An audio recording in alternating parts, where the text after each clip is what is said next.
Hi, today I will show you how to top up ShopeePay using GCash. Please subscribe, thank you. How to top up ShopeePay.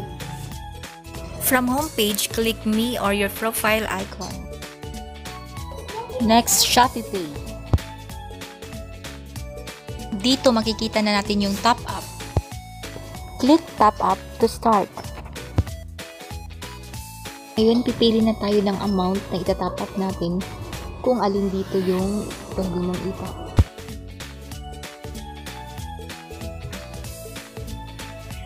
Yan. So, dito sa baba may makikita kang payment.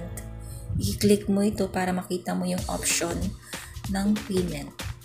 Makikita mo dito kung ano yung pwede mong gamitin para mag-top up ng ShopeePay. So, pwede siyang debit card.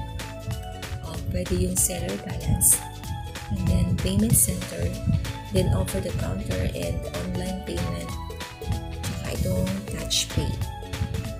So, for today, ang gagamitin natin is yung e-wallet or payment center.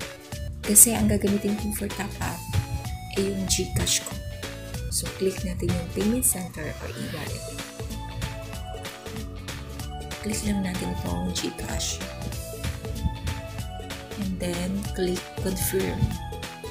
Then, next, click na natin yung pay now.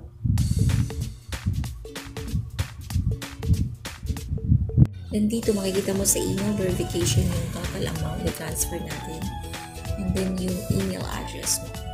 So, click lang natin yung pay. Then, click mo lang itong next.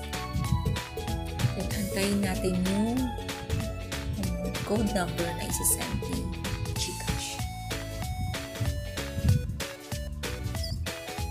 Then, i-enter mo dito.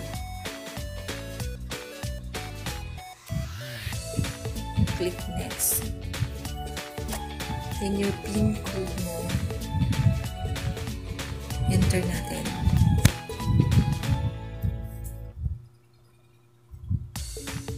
Then, click pay. 300.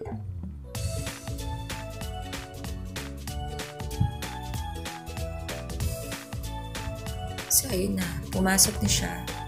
And then, meron na rin message si GCash and meron ng confirmation na successful yung transferring ng 300. Click na natin OK. So, ayan, makikita mong nag-add na siya ng 300 dun sa balance ko sa ShopeePay. So, that's it for today. Thank you for watching. See you in the next one.